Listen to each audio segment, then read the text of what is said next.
haja ya kuelewa, ya kutakiwa kuelewa. Sasa unaponena ili wengine waelewe, hiyo ndio hasa inayosema aina za nia yake watu waelewe. Kwa hiyo ni katika ibada ya wazi. Lakini ili ufanikiwe hivyo, lazima ujifundishe kwake, ufanye kazi vizuri. Ya kisoma kwa mfano Wakorintho wa kwanza mlango wa 8 mbele yake kidogo, mstari wa 5 na wa 6. Mstari wa 5 na wa 6, mlango wa 8 mbele ya hapo wanasoma. Mstari wa 5 na wa 6 nasema, nami nataka, naona huyu nasema, nami nataka ninyi nyote mnene kwa lugha, lakini zaidi sana pate kuhutubu. Maana yeye ahutubuye ni mkuu kuliko yeye anenaye kwa lugha, isipokuwa afasi.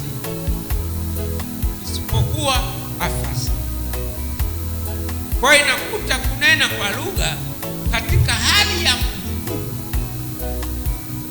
Pengine kuhutubu mara nyingi inakuwa ni kunena lugha inayoelewa. Kama ni Kiswahili hivi na hutubu, lakini naweza kama karama imeingia na hutubu kwenu kwa lugha ambayo haieleweki kwenu, kwamba ni rasmi kabisa. Sasa sio kwamba unamwambia wewe leta mkalimani, sio kazi yako. Lakini jambo ambalo Mungu la matendo ya miujiza atamuinua mtu mmoja, wawili au watatu, Mungu ndani sema huyu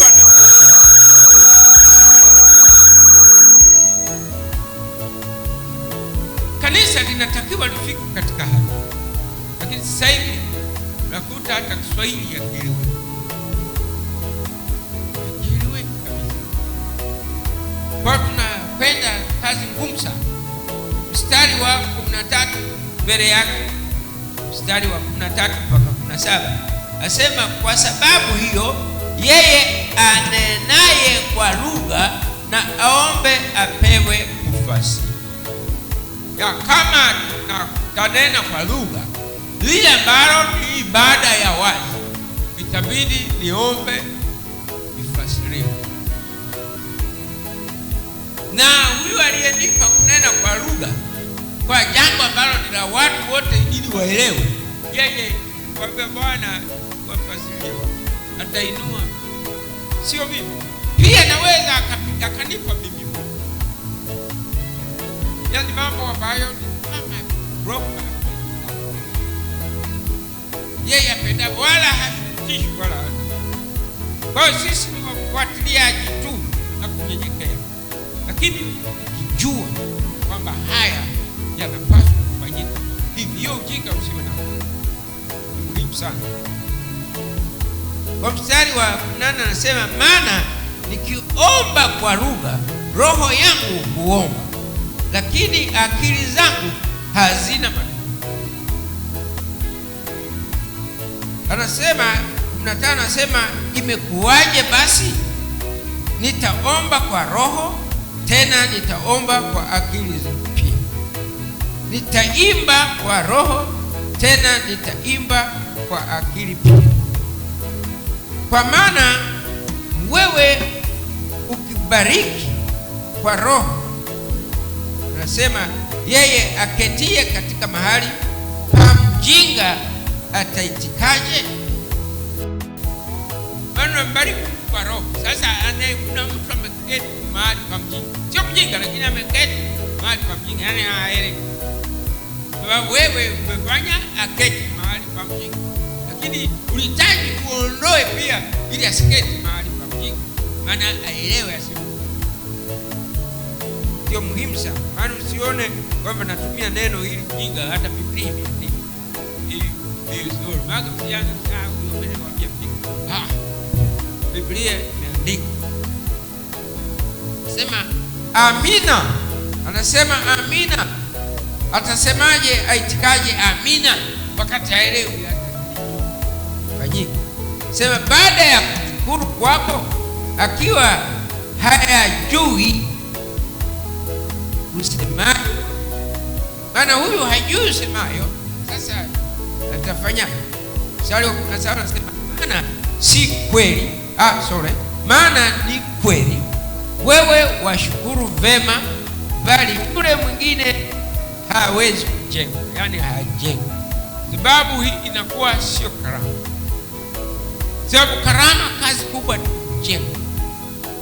Kama unafanya kazi ambalo halimjengi au haijengi ile kanisa au waumini kwa wazi, kama halina kuwajenga, hiyo sio. Sababu karama ya Mungu ya Roho Mtakatifu lazima iwe inajenga, inainua na inatia moyo wa kanisa. Hiyo inakuwa karama. Ndio maana wale waongo, yani wenye karama kwa uongo, unakuta zinabomoa, haijengi. Sasa hayo ndio mtu anakuwa mwongo, anakuwa si mzuri. Kwa hiyo unakuta kanisa halijengi, lakini kwa sababu ya karama hizi hazikutumika inavyotakiwa. Kwa nasema nitaomba kwa lugha, lakini pia nitaomba kwa akili. Maana hii ni mambo sana kwa binafsi. Kama nayo binafsi, pia ukaomba unapoomba kwa lugha, pia mwishoni lazima ubadilike, uombe kwa akili. Sababu kuna mambo mengine yanahitaji yatumike kwa akili. Mfano, kumkemea pepo. Kumkemea pepo huwezi kumkemea kwa neno, maana yeye haelewi. Si unaambia toka pepo, lakini kwa kunena yeye haelewi. Anajua tu unapayuka. Maana hii unaongea na Mungu. Kunena unasema unaongea na Mungu, sio na pepo.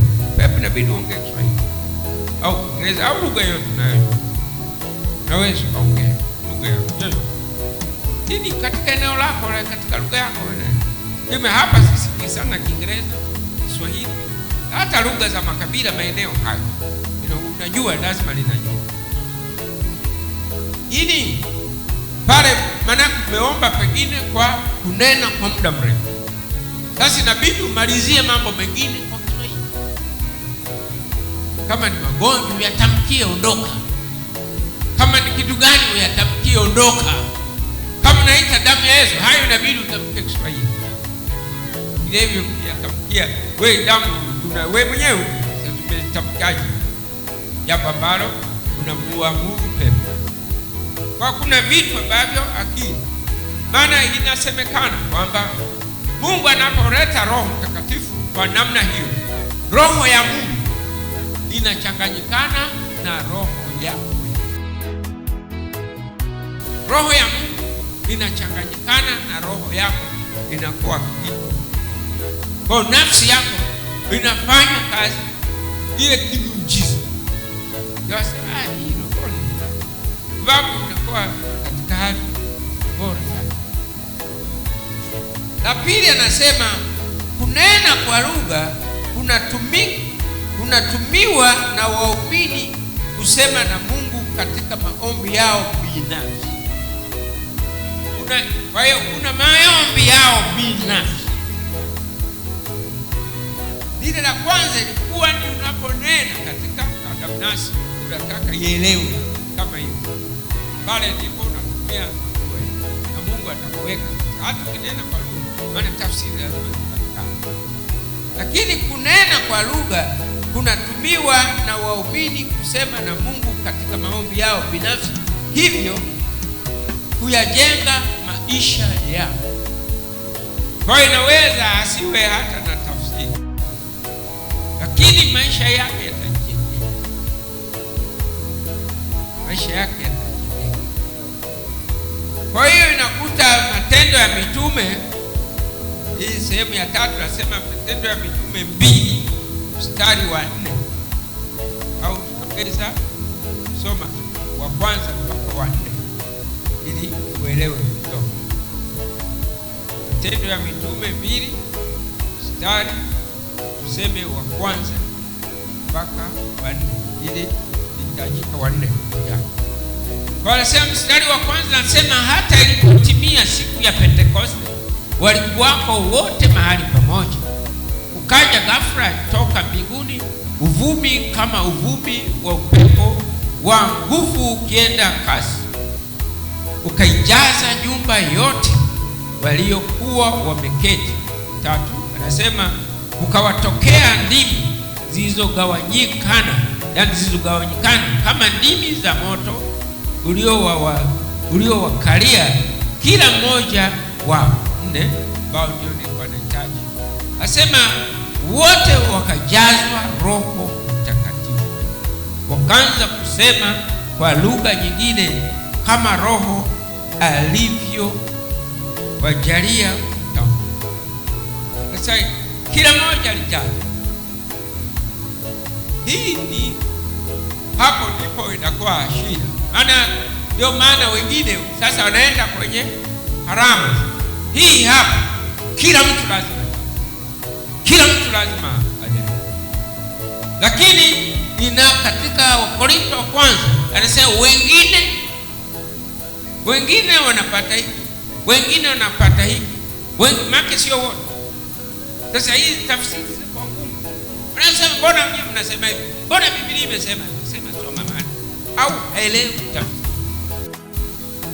Sababu kwenye Wakorintho anasema ni baadhi tu wanapata mambo, sio wote. Lakini hapa anasema wote. Sasa itakuwa ni kweli. Kwa je, Biblia inabishana au inajigombanisha yenyewe? Kwa sababu kuna hatua mbili. Hapa ilikuwa ni ishara. Kunena kama ni ishara, hiyo ni wote. Ndio katika Matendo ya Mitume. Alafu karama za Roho Mtakatifu zile 9 Mungu anazigawa apendavyo. Huyu anampa hiki, huyu anampa hiki. Kwa wala hakuna wa kujivuna kwamba mzee ni Roho Mtakatifu amependa. Watu sio kusema mimi napenda hiki kwa hiyo ananipenda kuliko wewe. Hayo wala hayakuzu. Na ukiwa na kiburi anaondoka. Kwa sababu hiyo anaweza hata kuzibadilisha leo. Lakini mara nyingi sababu ya huduma yako zinakuwepo za namna, lakini zinaongezeka wakati mwingine kwa kipindi fulani, alafu tunaona mara nyingi hata kina Paulo na Petro ilikuwa inakuja fulani akiwa katika hali inayoeleweka. Kwa hiyo haya mambo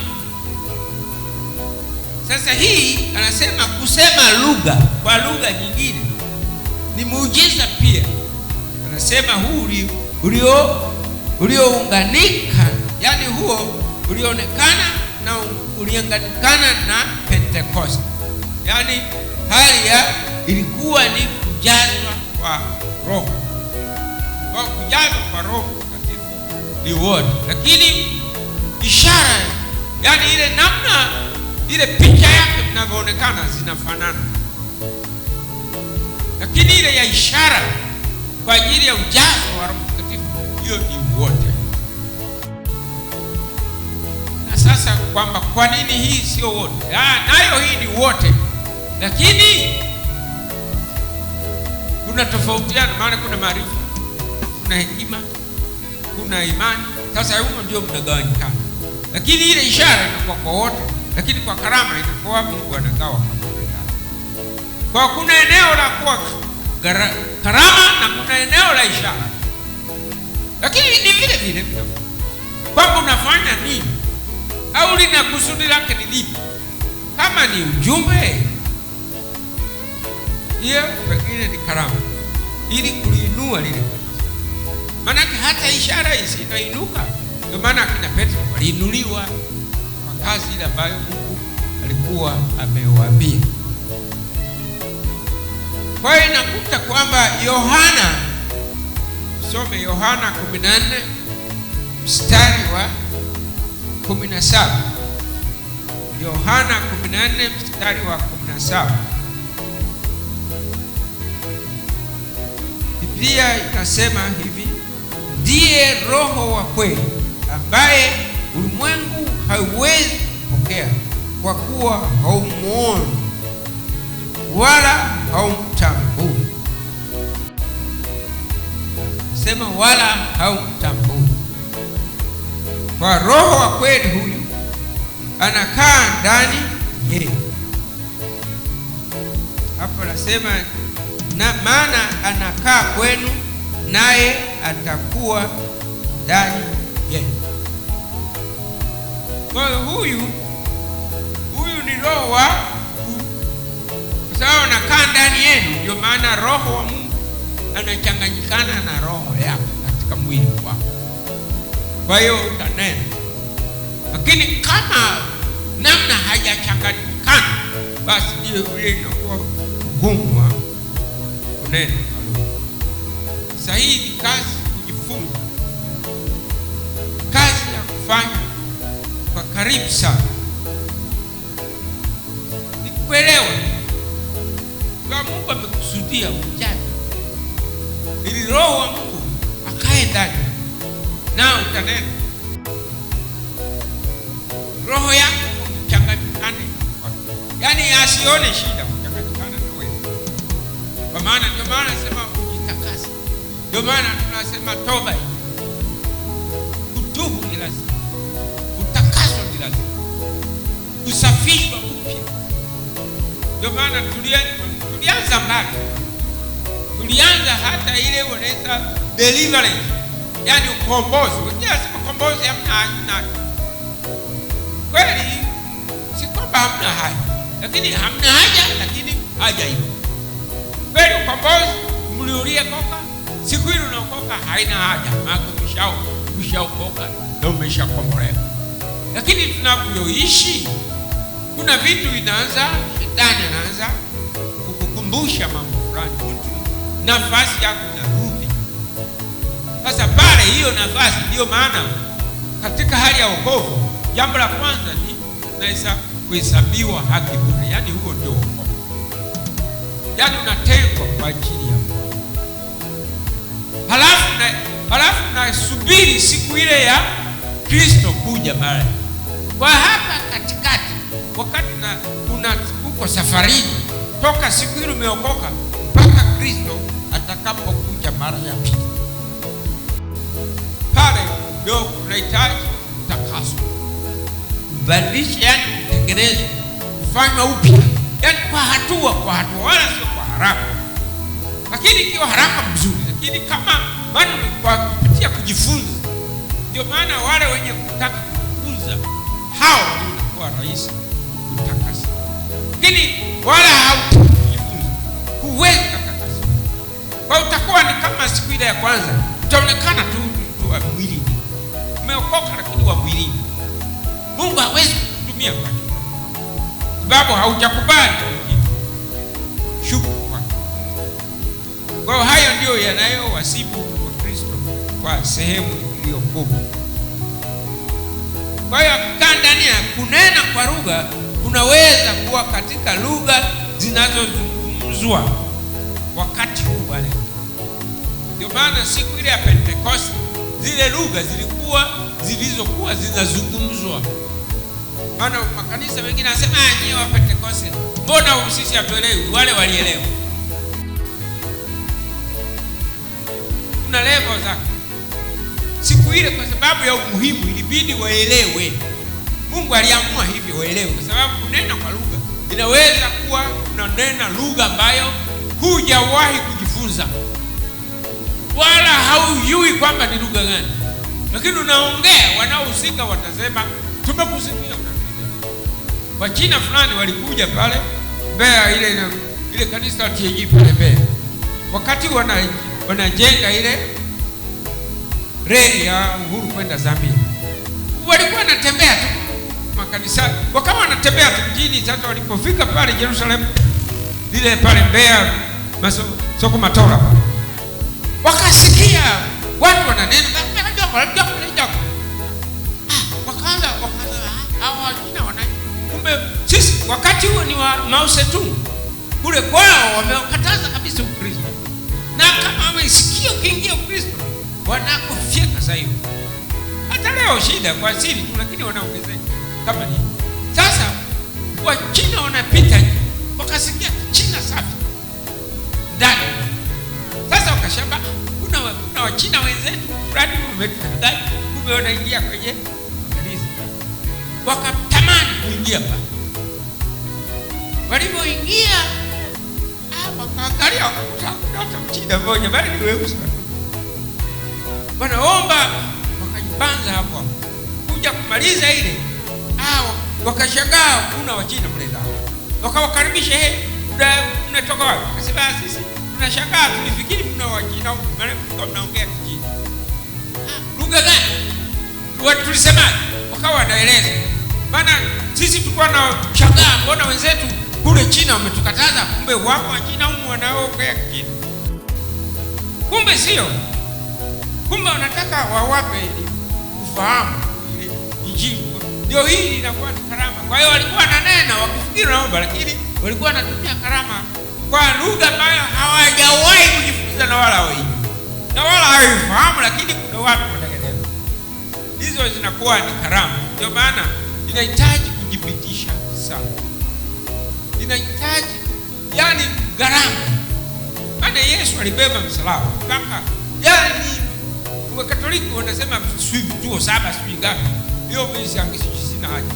Na hata kituo kimoja kile cha mwisho kile cha kukimbia ndio tunachangalia sana. Haya ni mateso tu mengine kwa Mungu atakusaidia katika yote. Kwa hiyo inakuta ni hali hiyo inakuwa inatokea. Kwa hizo lugha zinanenwa sasa na ndizo zinakuwa ziliongelewa siku ile ya kwanza kwa sababu ya ufunguzi wake ili jambo hilo lifike kwa wote. Lakini baadaye mlango wa 8 au wa 10 yule wakina ule Cornelio waliongea si kwa lugha inayoeleweka na mtu yoyote. Lakini ajabu Petro akasema wamefanya kama sisi. Maana kwamba unaongea lugha gani sio issue. Unaweza kuelewa au usielewe, haina shida. Maana kuna lugha za malaika, kuna lugha za wanadamu. Wanadamu wana lugha nyingi. Kuna Kinyaturu, kuna Sukuma, kuna Kiarabu, yaani lugha mbalimbali. Nyingi lugha za binadamu. Nao unajua malaika nao yamkini wana lugha zao. Maana anasema lugha za malaika. Sasa maana yake si moja, maana yake inawezekana wana lugha nyingi. Wanapishana. Hiyo mimi sijui, lakini Biblia inakuwa na mashaka inaposema lugha za malaika. Lakini pia kuna lugha ya Mungu. Kwa hiyo kuna ngazi 3 katika kunena. Hawezi kunena lugha ya wanadamu au kanena ya malaika au ya Mungu. Yaani ni mambo mazuri. Yaani kuwa ni mtu mzuri. Kafanya kazi nzuri na Mungu atakutumia. Ndio maana ameweka kwamba anayefanya kazi kama hiyo hakuna adui mbele yake. Sasa tunaogopa mno. Tunaogopa. Wanasema watu waliokoka na kupokea ujazo wa Roho Mtakatifu ndio kama ule wa Ishara, na ambao wanatilia sana mkazo juu ya maombi katika kunena wanazidi kubarikiwa. Kwa wale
unapanda, unafika mwisho unakuwa ni mtumishi bora na mwenye karama, na karama zile za Roho Mtakatifu, kwa sababu ule ujazo haukunyamazia pale, bali uliweza kuona ni kitu endelevu, ukaendelea kuhudumia.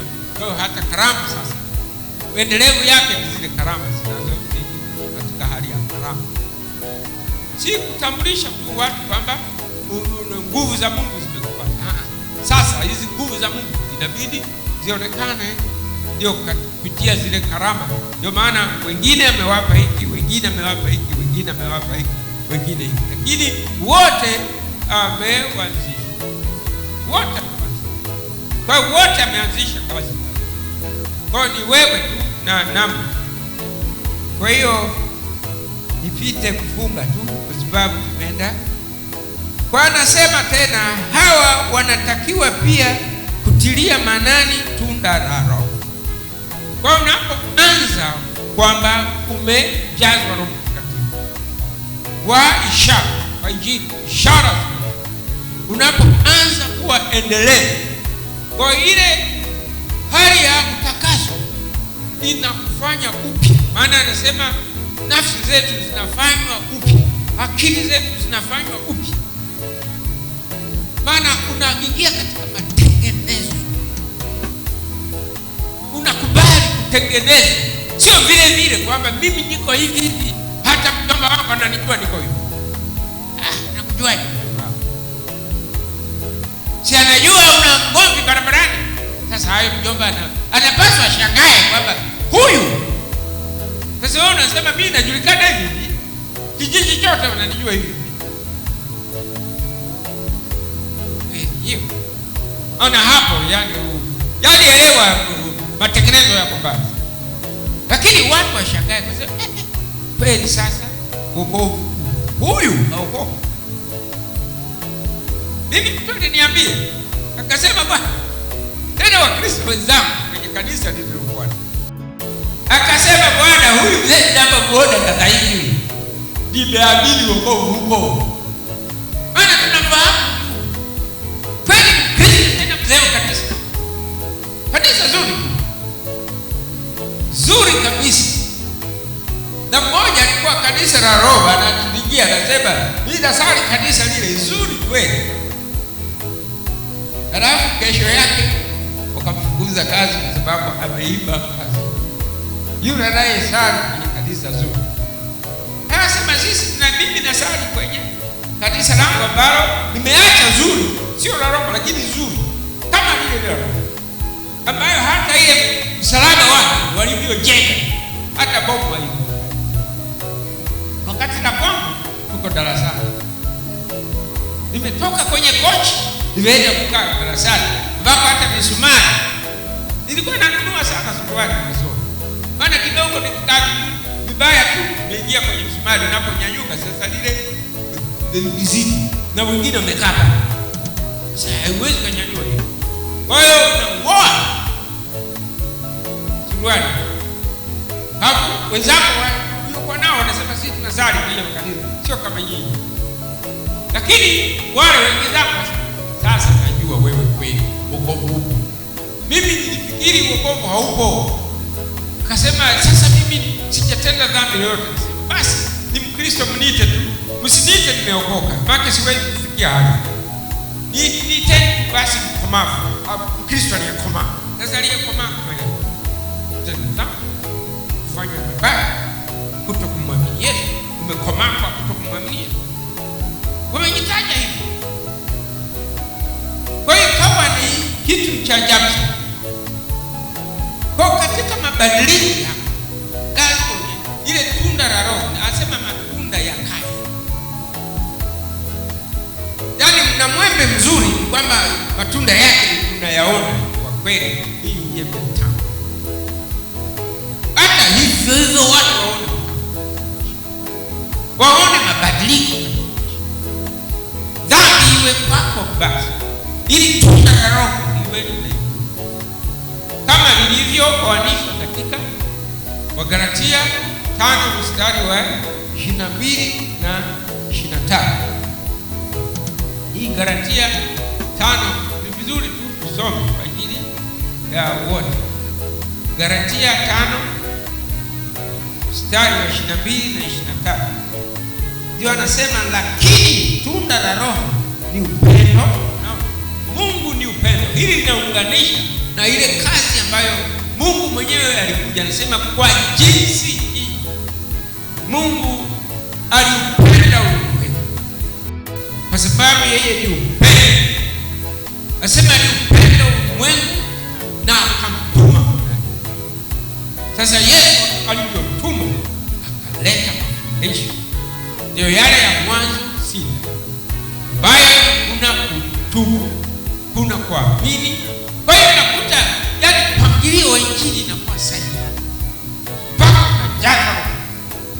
Ukishajaza Roho Mtakatifu, sema na nguvu zitakuja yale makarama, maana inabadilisha na wengine, na wewe ukabadilisha na wengine. Ndio maana kule walipoenda huko mbali wakasema, Bwana, wale watu walio ulimwengu wamefika huko. Sababu wewe una nguvu gani? Lakini Mungu ana upendo. Tuliokoka tuepuke na tabia za kimwili kama vile wivu, chuki, dharau, majivuno, upendeleo, kujiinua, kujitutumua, hasira, tabia ya utonganishi na mengi yanayofanana na mengi. Kuta Mkristo yani anakuta mambo yakuwa yani nashangaa, sababu ndiye pia si unaanza kubishana mtausi. Ndiye huyu Mkristo wetu hasi.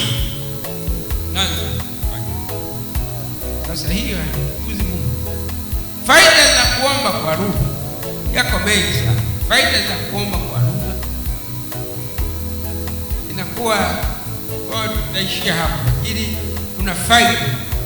Kwa hiyo hii maana nitasema moja tu, lakini ziko nyingi, hazipungui 8 au 9. Lakini ya maana sana inakuwa kumkaribia Mungu ipasavyo. Maana unapoomba kwa lugha unamkaribia Mungu ipasavyo. Katika Yakobo 4 mstari wa 8 ndio anasema, karibieni Mungu naye atawakaribia. Kwa hiyo Mungu ni roho. Ili umkaribie mwili huu, ukimkaribia Mungu kwa mwili huu, wanakuwa kama mpaka kuwe na mabadiliko ya kuingia katika roho, kwa sababu Mungu ni roho. Sasa wewe, lakini kwa hiyo Mungu anawatafuta waabudu halisi, ni wale waabudu katika roho. Sasa karama au Roho Mtakatifu anapoingia ndani yako, anaihuisha ile hata ile roho yako. Maana mtu tumesema ni roho, nafsi na mwili. Mtu ni roho, nafsi na mwili. Na Roho Mtakatifu anasema, je, hamjui mwili wenu ni hekalu la Mungu? Maana anakuja atakaa changanyika na roho yako, atakaa. Kwa hiyo roho na nafsi yako, kwa sababu ya roho ile imebeba, una Roho Mtakatifu wameshakamana na unakuwa sasa. Hili ni mwili, ndio anasema hili, hujui kwamba ndio hekalu? Sasa hili ni mwili, ni hekalu lake Mungu. Kwa hiyo mwili dundu ambalo wengine wanasema haliokoka. Linaokoka, lakini kuna hatua. Unapokoka mara ya kwanza kwa ni roho yako, lakini unabidi ifanye upya akili yako ili mwili wako ifike mahali leo na itumie tumze Mungu kama hekalu. Lakini unakuta mwingine yani ndio mwongo, na Mungu akaembe kwenye mwili wako, akili wako, mwili mzima. Unategemea kwenda